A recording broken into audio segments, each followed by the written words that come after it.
CBN Campo Grande. Oferecimento Unimed Campo Grande. Cuidar de você. Esse é o plano. Unigran Capital. Parceira em todos os momentos. Venha para melhor. Unigran, Saraiva de Resende. Conheça em Campo Grande a construtora acima das expectativas. E nota 10. O colégio que eu quero.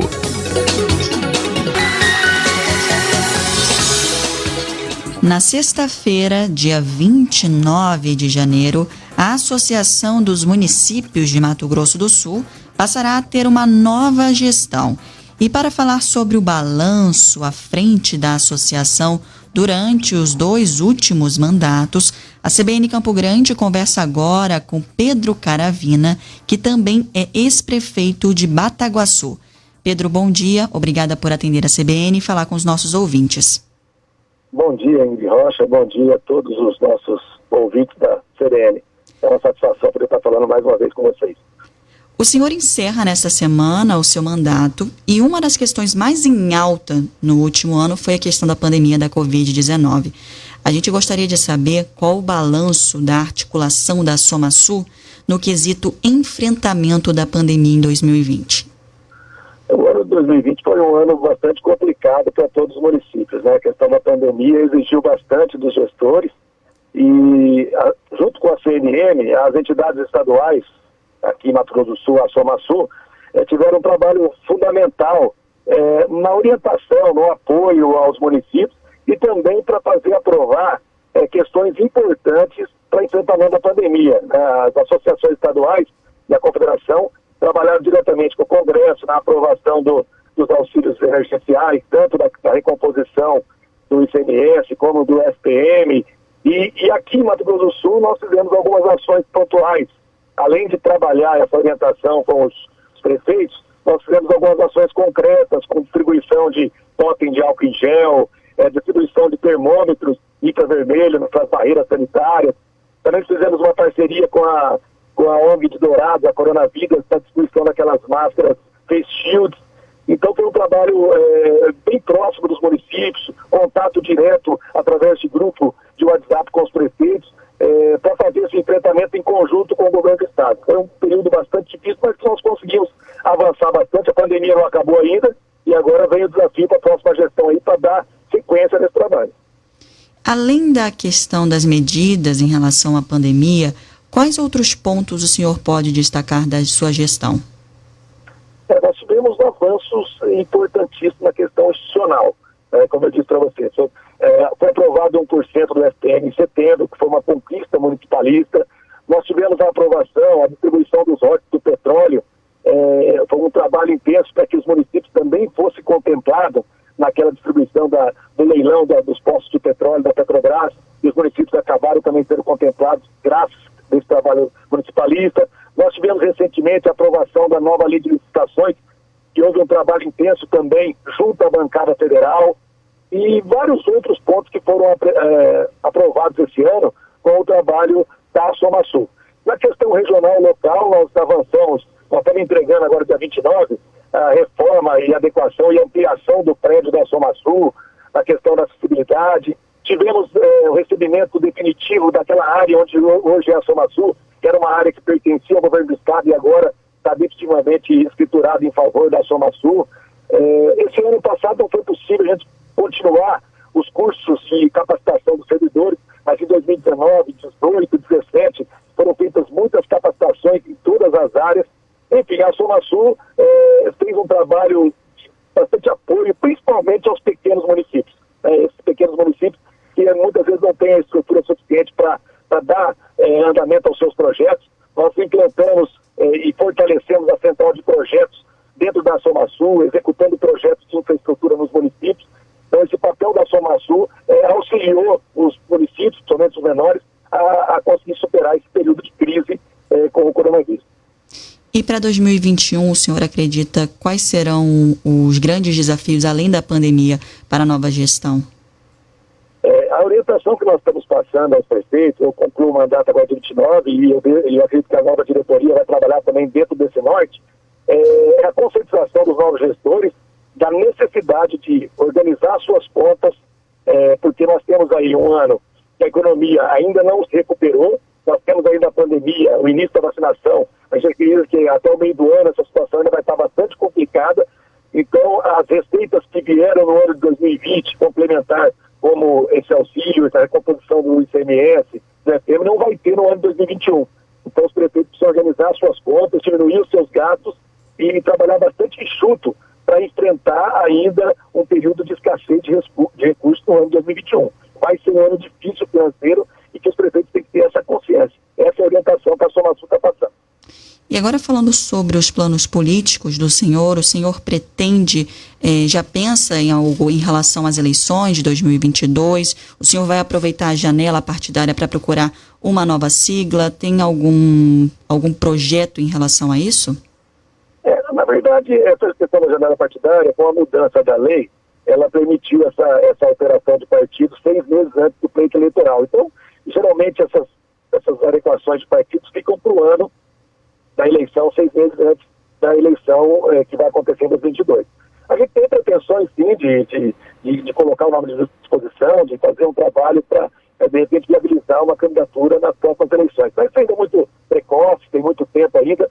O importante agora é a gente continuar esse trabalho em prol dos municípios, mesmo não estando na SOMASUL. Nós criamos, junto com prefeitos e ex-prefeitos, a Associação de Prefeitos e Ex-Prefeitos do Mato Grosso do Sul, a APREFEX. O que é essa associação? Uma associação que vai fazer um trabalho de apoio ao prefeito, porque a SOMASUL é uma entidade de municípios, ela é uma entidade direcionada a prefeitos e ex-prefeitos. A APREFEX não, ela vai fazer essa defesa dos prefeitos e ex-prefeitos, principalmente nos órgãos de controle, no Tribunal de Contas, porque você sabe que o ex-prefeito, ele acaba ficando com situações do período que ele foi gestor. Isso é normal e nós precisamos de alguma entidade que fizesse esse trabalho, esse apoio aos prefeitos. Eu assumi a presidência agora, essa entidade foi fundada no ano passado, o ex-prefeito de Angélica foi presidente até 31 de dezembro, o Luiz Melhorança, e agora a partir de janeiro a gente assumiu e nós vamos estar andando o estado, andando os municípios, conversando com os prefeitos atuais, com os ex-prefeitos, para fortalecer essa associação que vai lutar pelos direitos, pela imagem também desses gestores que muitas vezes acabam terminando seus mandatos e com problemas e acabam esquecendo todo o trabalho que ele fez durante esse período. Então, ela vai atuar tanto com prefeitos como com ex-prefeitos. Presidente, muito obrigada por atender a CBN Campo Grande e falar com os nossos ouvintes. Eu que agradeço, Lindy, e estamos sempre à disposição. Um abraço a todos. CBN Campo Grande. Oferecimento Unimed Campo Grande, cuidar de você. Esse é o plano. Unigran Capital, parceira em todos os momentos. Venha para melhor. Unigran, Saraiva de Resende. Conheça em Campo Grande a construtora acima das expectativas. E nota 10, o colégio que eu quero.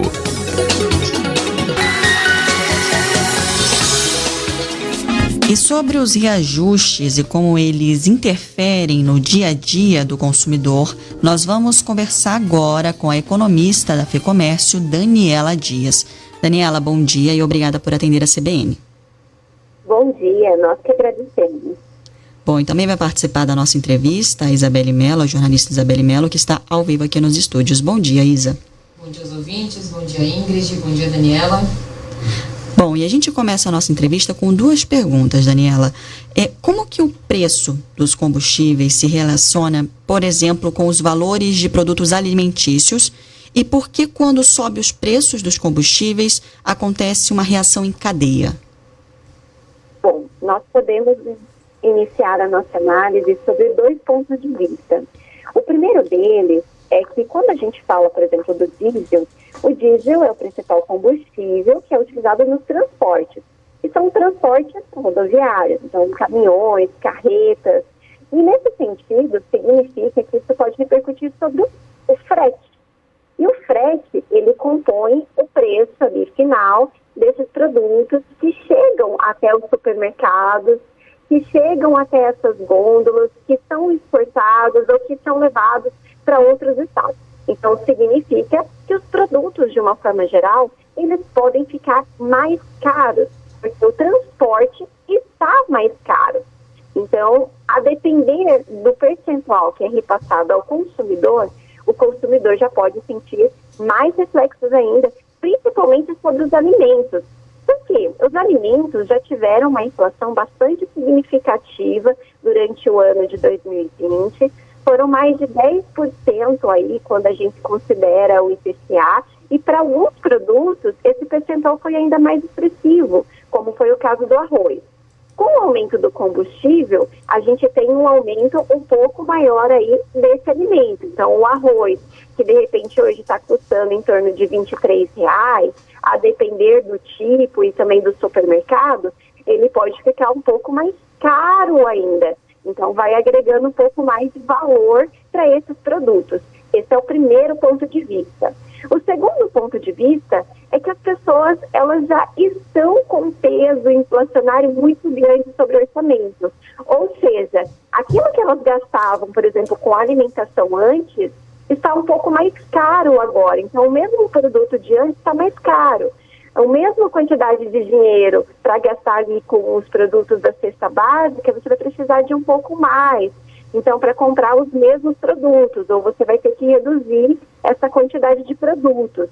Então, quer dizer também que, por exemplo, a gasolina e também considerando o etanol sobre o orçamento das pessoas, a gente vai ter um peso maior.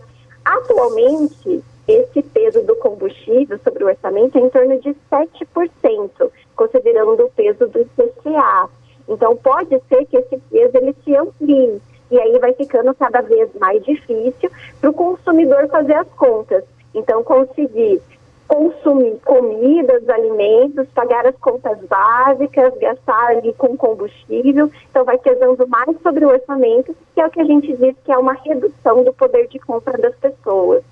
Então, podemos dizer, só para deixar bem claro, que com esses reajustes, podem sim esses produtos ficarem mais caros, né, daqui para frente. Exatamente. Os produtos podem ficar mais caros, porque além da inflação normal desses produtos, dada a produção e tudo mais, a gente tem o peso do transporte também. Daniela, e você falou agora que o peso, né, no orçamento é cerca de 7%. E qual que é o peso dos combustíveis, já falando na inflação, especificamente aqui de Campo Grande? Falando especificamente de Campo Grande, a gente tem ali um índice inflacionário acumulado de 2020, que chegou praticamente a casa dos 8%. É um pouco inferior à inflação dos alimentos, mas a gente precisa frisar que um dos principais indicadores que levaram a esse aumento do combustível se volta ao próprio dólar, né? Porque a gente teve uma desvalorização do real em relação ao dólar. No ano de 2020, essa desvalorização foi superior a 30%. E o petróleo, que é a base para a maior parte dos combustíveis, é ditado em preços do mercado internacional.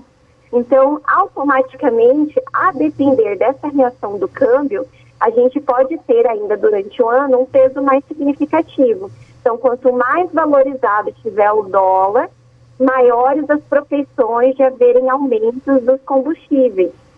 Então, aí o peso pode ser ainda maior. Então, falando de Campo Grande especificamente, a gente tem aí um acumulado de superior a 7%, aí quase 8% em termos de inflação do ano passado.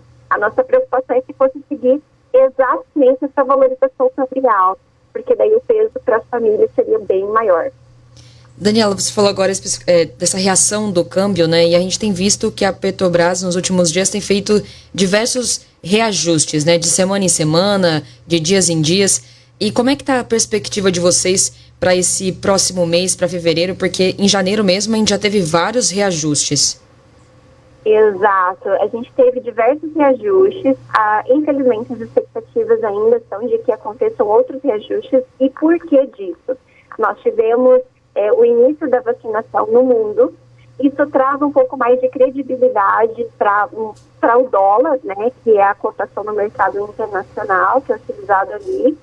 E aí, a depender do nosso cenário interno, de questões políticas, de tomada de decisões, a gente pode continuar tendo a desvalorização do real em relação ao dólar. E aí, consequentemente, a gente pode continuar tendo aumentos desse preço do petróleo. Agora, se a gente tiver, de alguma forma, a amenização de todo esse cenário, o resgate da credibilidade interna, de certa forma que faça com que o real reaja, aí a gente pode ter um cenário um pouco distinto. Mas seguindo a atual tendência, ainda a gente pode ter a valorização do dólar. Ou seja, isso pode repercutir sobre o aumento dos combustíveis ainda. E Daniela, nesse período de altas, quais são as orientações da FEComércio para os consumidores? Bom, as principais orientações é fazer muita conta, mas em que sentido? É colocar no papel, numa planilha, todas as receitas, todas as despesas, ver quais são os produtos que podem ser substituídos, de que forma daria para economizar, no sentido, será que eu posso reduzir mais um pouquinho aqui, para reduzir aquele peso ali no orçamento? Então, olhar o que sobra, o que não sobra, ter listas, né, de prioridades. Então, perante a alimentação, quais são as prioridades? Mas se eu conseguir economizar, pesquisando preço, olhando para esse cenário, se eu conseguir fazer tudo isso, quais são os outros bens? Qual que é a minha outra lista de prioridades? E quando a gente fala de combustível, é pesquisar preço mesmo, porque as pessoas elas precisam se locomover, mas também precisam fazer contas. Será que, de repente, eu consigo economizar no outro posto de combustível? Será que eu consigo andar um pouco menos durante o mês? Então, é realmente fazer conta e olhar hábitos, né? Hábitos de consumo. Daniela, muito obrigada pela sua participação, pela sua disponibilidade, passando essas informações aos ouvintes da CBN Campo Grande. Eu que agradeço muito e dou bom dia a todos. Tomara que este ano a gente consiga efetivamente uma recuperação da economia um pouco mais intensa, apesar desses grandes desafios. CBN Campo Grande. Oferecimento Unimed Campo Grande, cuidar de você. Esse é o plano. Unigran Capital, parceira em todos os momentos. Venha para melhor. Unigran, Saraiva de Resende. Conheça em Campo Grande a construtora acima das expectativas. E nota 10, o colégio que eu quero.